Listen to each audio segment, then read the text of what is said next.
Hello students, क्या करेंगे आज हम 14.2। इसमें हमने करना है वॉल्यूम। तो वॉल्यूम क्या होता है? वॉल्यूम होता है किसी चीज़ में कितना मतलब पानी आ सकता है, जहाँ फिर जो भी हो सकता है। तो उसकी कैपेसिटी क्या है? मतलब कि किसी भी चीज़, जैसे ये क्यूब है ना, ये वाला, तो इसमें कितनी चीज़ आ सकती है उसको बोलते हैं उसका वॉल्यूम। ठीक है।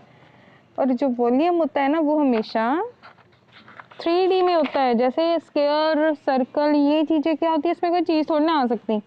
आ किसमें सकती है? कि बॉक्स, और बॉक्स को हम क्यूबिक भी कह सकते हैं। ऐसा भी होता है, ऐसा भी हो सकता है ना। ये होता है क्यूब, ये होता है क्यूबॉइड, जिसकी लेंथ और ब्रेथ हाइट अलग अलग हो। जिसकी लेंथ ब्रेथ हाइट इक्वल हो तो उसको बोलते हैं क्यूब। ओके। सो अब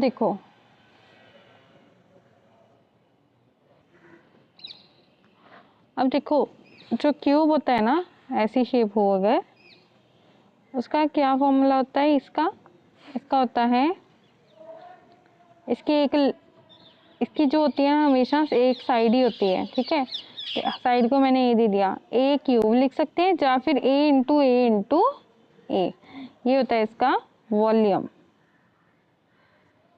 वॉल्यूम क्या होता है? अगर मैं इसकी साइड्स को 3 बार मल्टीप्लाई कर दूं तो उसको बोलते हैं इसका वॉल्यूम। जैसे 8 है ना, मैं क्या करूंगी, 8 इंटू 8 इंटू 8 कर दूंगी, इसका वॉल्यूम आ जाएगा। ठीक है। तो क्या आएगा? 8 8 जा 64, 64 8 जा कितने होते हैं? 64 8 जा कितने हो गए? 512। तो ये आ गया 512। और हमेशा इसके जो यूनिट्स होते हैं वो सेंटीमीटर क्यूब होते हैं। इसको हमने ऐसे लिखना है, सेंटीमीटर। सीएम होगा ना, उसके ऊपर क्यूब डालना है। जैसे एरिया में स्क्वायर होता था, तो यहाँ पर क्यूब डालना है। ओके। तो इसका वॉल्यूम देख लो आप एक बार। फिर हम इसका करते हैं। इसका देखो, उन्होंने लेंथ दे दी, इसकी ब्रेथ दे दी, ठीक है, और हाइट दे दी। ये हाइट है, ये लेंथ है। वेट में इरेज कर देती हूँ। देखो, ये है इसकी लेंथ, लंबी वाली साइड। हाइट तो पता ही नहीं, ये वाली होती है। तो ये अच्छा आ गया, और ये आ गया इसकी ब्रेथ। तो इसका क्या फॉर्मूला होता है वॉल्यूम का? जैसे उसमें साइड 3 बार मल्टीप्लाई करनी है, यहाँ पर length into breadth into height करना है। ठीक है। तो ये आ गया 12 इंटू 7 इंटू 8 आ गया। तो 12 7 जा कितने होते हैं? 12 7 जा 84, और 84 को 8 से मल्टीप्लाई, ये रह गया ना, 8 का 8 से मल्टीप्लाई करना है। जितना आंसर है वो यहाँ पर लिख देना। ठीक है। मतलब इसमें आपने क्या करना है, तीनों साइड्स को मल्टीप्लाई कर देना है। ये इसका वॉल्यूम होता है। अब ये देखो, यहाँ पर लेंथ है, ये वाली लेंथ 2.5, ब्रेथ है ये वाली 0.3 सेंटीमीटर, हाइट है 1.2 सेंटीमीटर। तो इसका वॉल्यूम क्या आएगा? 2.5 इंटू 0.3 इंटू 1.2। तो जब मैं मल्टीप्लाई करूँगी, ये हो गया। देखो, जब मैं इसको मल्टीप्लाई इससे करूँगी ना, तो मेरा पता कितना आएगा? मेरा आएगा इतना। ठीक है, इतना आ जाएगा। अब पॉइंट कितने हैं? एक डिजिट ये छोड़ा, एक डिजिट ये छोड़ा, 2 डिजिट छोड़ के ना, तो यहाँ पर मैंने 2 डिजिट छोड़ के पॉइंट लगा दिया। फिर बाद में ये वाला रह गया नंबर। तो जब मैं इसको इससे मल्टीप्लाई करूँगी तो आएगा मेरा 900। ऐसे ये वाला आ जाएगा जब आप मल्टीप्लाई करोगे। तो डिजिट कितने छोड़े? यहाँ पर 2 डिजिट छोड़े, यहाँ पर एक, टोटल कितने? 3 डिजिट छोड़ के है ना। तो यहाँ पर जो आंसर में लिखना है वो भी हमने राइट से 3 डिजिट छोड़ने हैं। तो ये आ गया पॉइंट, इतना आंसर आया। ठीक है, ये रहा आपका आंसर। तो आपने ऐसे ही ये सारे क्वेश्चंस कर लेने हैं। अब देखो सेकंड वाला, वॉल्यूम पता करना है, एज। अब देखो क्या होता है एज। एक्चुअली मैंने जिसको साइड कहा था उसको साइड भी बोल देते हैं, एज भी बोल देते हैं। मतलब ये जो है ना ये सारे क्या हैं, एज।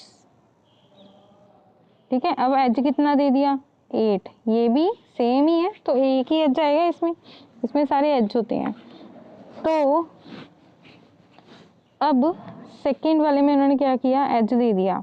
ठीक है, एज को वैसे मैं एल भी लिख सकती हूँ, ए भी लिख सकती हूँ, आपकी मर्जी है आपने क्या लिखना है। तो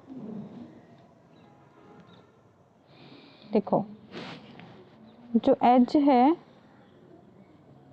वो कितना दे दिया 7 सेंटीमीटर। ठीक है, इसका वॉल्यूम पता करना है तो वॉल्यूम क्या आएगा, क्या बोला था मैंने, इसको 3 बार मल्टीप्लाई कर दो तो कितना आया 7 7 49, 49 7 3 6।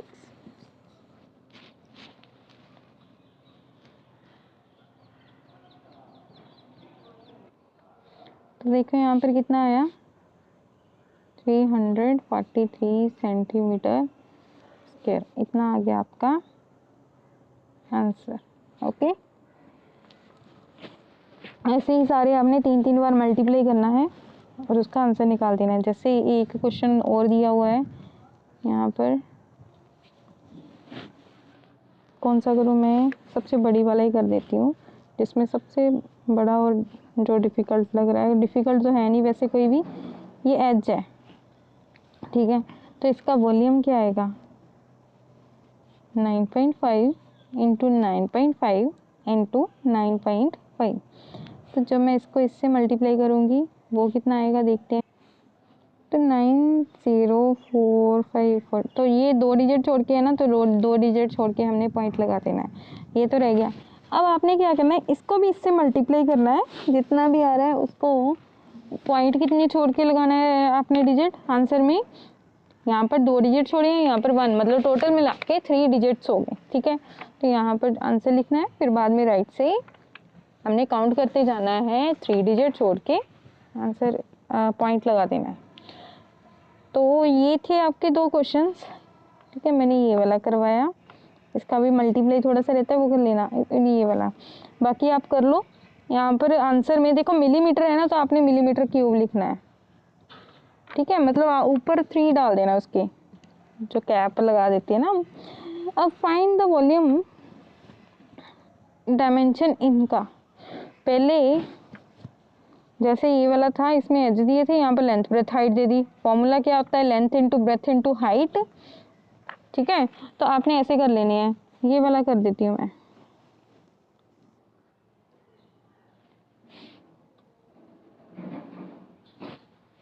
उन्होंने लेंथ दे दी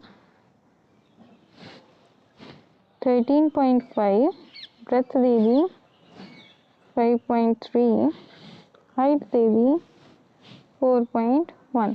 आपने क्या करना है वॉल्यूम निकालने के लिए, देखो मल्टीप्लाई है, ये तो आपकी कैलकुलेशन ही है अभी, इसको तीनों को मल्टीप्लाई करके आपका आंसर आ जाएगा, इसको इससे फिर इस जो भी आंसर है उसको इससे। ठीक है, तो आप ये मल्टीप्लाई करो, क्वेश्चंस के आंसर में मिलाओ जरा आपने। तो अभी तो मैं यही करवा रही हूँ, फिर कल मैं आपको 4 से लेकर 9 तक करवा दूँगी। ठीक है, ओके बेटा।